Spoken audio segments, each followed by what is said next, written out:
Fear and mistrust set in as we tried to find a drink that would pair well with It Comes at Night. So we made two, a ghoulie spit and a pomegranate paranoia. Also, we'd like to know what you thought of the movie or the drink we made tonight, so drop a comment down below and give us a like. We post new reviews weekly as well as other movie-related videos, so subscribe for more great content. Now let's get mixing.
Tonight we watched It Comes in the Night, starring Joel Edgerton and Christopher Abbott, and directed by Trey Edward Schultz. It was a psychological thriller.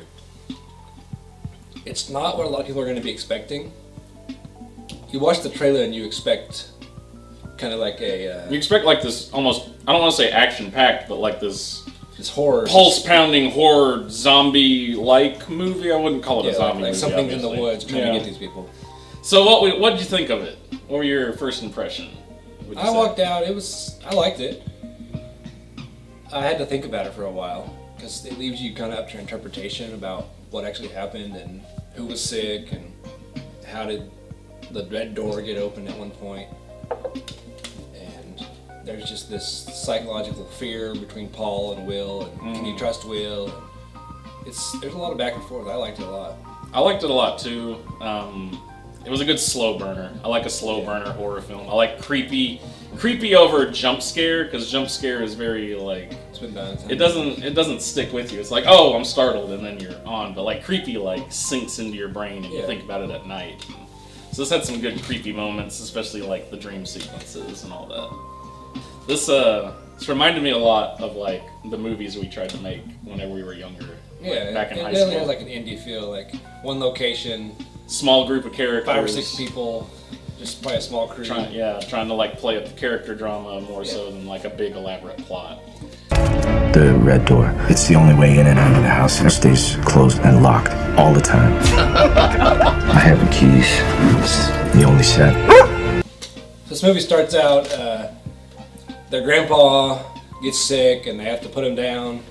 We don't know what's going on, but there's some kind of like outbreak. They don't give you a lot of details. You're just in the woods in this house with this family. And they go to sleep, and this guy breaks in, and Paul, which is Joel Edgerton, captures him and ties him up to a tree. Kind of keeps him there overnight. It's like, I guess to see if he's going to run away or if he can trust him or something like that. Yeah. So then he goes and talks to him and is like, tell me the truth, you know, why are you here? They have a conversation. He ends up trusting him somewhat, and then he says, "I'm going to go to his place for 3 days, check it out, because he's got a family, make sure everything's okay." He's got farm animals to bring back. Yeah, so they're going to kind of like merge together because he's got food and Joel Edgerton and all them have water. So they go out there and they get attacked on the way there. They have like a little action scene kind of in the woods. Yeah. When they come back and the families meet, then you have 2 or 3 days of them just like learn how to work together and build this kind of community in their house. Then things start getting crazy. Like the dog runs off into the woods and sees something, and the door is open in the middle of the night. And Travis, which is the son, he goes down and checks it out. The door was already open when you got there. Yeah. Then who opened it? Well, he comes back up and, then they sit down and they're like, okay, we're going to go over here in this part of the house. You guys go over here and we're going to separate for like a day. And Travis sneaks out, overhears like the other family and thinks that their son is sick and then they think that Travis is sick. Yeah. That kind of ignites the powder keg of the last 15 minutes. No one knows like who to trust. Cut to this time code to avoid spoilers.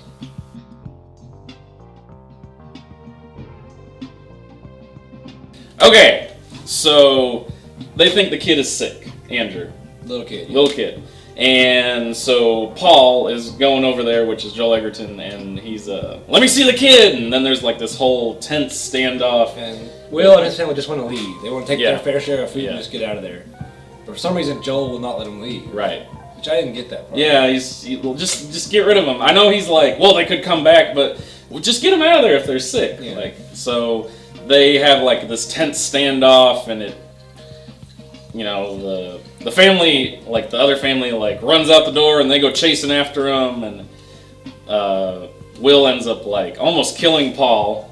Then the wife of Paul kills Will. Yeah. And then I don't think the freaking care. Sarah and Andrew take off in the woods, and it seems like they're gonna get away, but then Joel just shoots the kid, and that's intense. That was like just disturbing. Yeah, shoots the kid and then kills the wife, and because like this whole thing, like there's no like score in the background. It's just like silence as he's like beating him, and then whenever the kid gets shot, like she's just yelling, "You, my baby! Yeah, you murdered my baby!" And it's like, oh wow, this is dark. So you don't even know if the kid was sick or not. Like, you don't know if the kid was sick, because they ended up just killing the kid. You don't ever see his face. Yeah, and then it turns out Travis, Paul's son, was sick. is actually sick, and he's infected, and it just kind of ends after that. Like, Travis is sick, and then turns the out wife is sick. Mom is sick, and then just Joel Edgerton and the wife's at the table, and just cuts to black. I just want to talk. And I want honest answers. Do you have any idea what's going on out there? Joel Edgerton did really well. So did Travis. Every actor in the movie was pretty good. Yeah, they were pretty good. Like they all felt like they were actually in this moment. They felt like people, not movie characters. There was not a lot of horror cliches in this movie, which was nice. Like they all kind of reacted like you would in real life. They were all scared and they didn't trust each other. Right. And they make, like we mentioned it earlier, they make it seem like there's something out in the woods, like based on the trailer and just like the name, like It Comes at Night, but really it's putting people in a place and just kind of what happens whenever you're in the tight spot and like tension's high and all that. There's disease that can infect you within a day. Yeah, just like the paranoia spreading. I think they're sick. Put your mask on. Nobody's sick here. Can't trust anyone but family. So we made a couple drinks tonight. Both made something different. They're both our own creation. Tell us what you make. I'm calling mine Ghoulie Spit because of the drool that they have in the movie. It's pretty much an adult milkshake with Kahlua, rum, and a little bit of razzmatazz. I made a pomegranate paranoia because the theme of this movie was fear and paranoia. Yeah. So it's kind of sinister looking and it's tasty. When we go out during the day, We like to stick to groups just for safety. The red door. It's the only way in and out of the house. It stays closed and locked. Technical aspect, like it was shot pretty well. Like there's a lot of camera movement during like the dialogue as opposed to There's a lot of cuts. It's a dark movie. A lot of lantern shots. A lot of it's at night. Yeah. But the lighting's really good. A lot of dark scenes. very low lighting. It's almost as if like the light that was used on screen was the light that, The only light they had. yeah, like the flashlights on the guns, like that was really all you saw at night, and that was neat. The same with the lanterns. Yeah, it was really neat. I like stuff like that. I remember there's one scene where like Paul has Will tied up to the tree and they're talking and like the camera goes back and forth and like whenever they come to like an agreement it kind of pulls out and they're both in the same shot, so it was like that was thought out. Yeah, and the makeup effects look good. Yeah, like good. the boils and stuff on their hands and like the eyes and all that, like it looked realistic. So what would you say as far as final thoughts? Final thoughts. If you're expecting like a horror jump scare movie, don't go see this. If you want some good character development, some good writing, and a story you're gonna think about afterwards, maybe all night, then go see it. I liked it. I almost liked it. Yeah. I would probably give it like a 7 out of 10. Good horror movie. Not the greatest, but not the worst. Yeah. It was good. Like I remember watching the trailer once, like a couple months ago, and thinking, oh, okay, whatever. And then we went and saw it, and like I liked it. It was slow. It has the same kind of pace as like the movie like The Witch or It Follows, where it's just like slow creep. So as far as a rating, I'd probably give it the same. I'd give it a 7 out of 10. Like it was good. It was above the muck. So drink up And enjoy the show.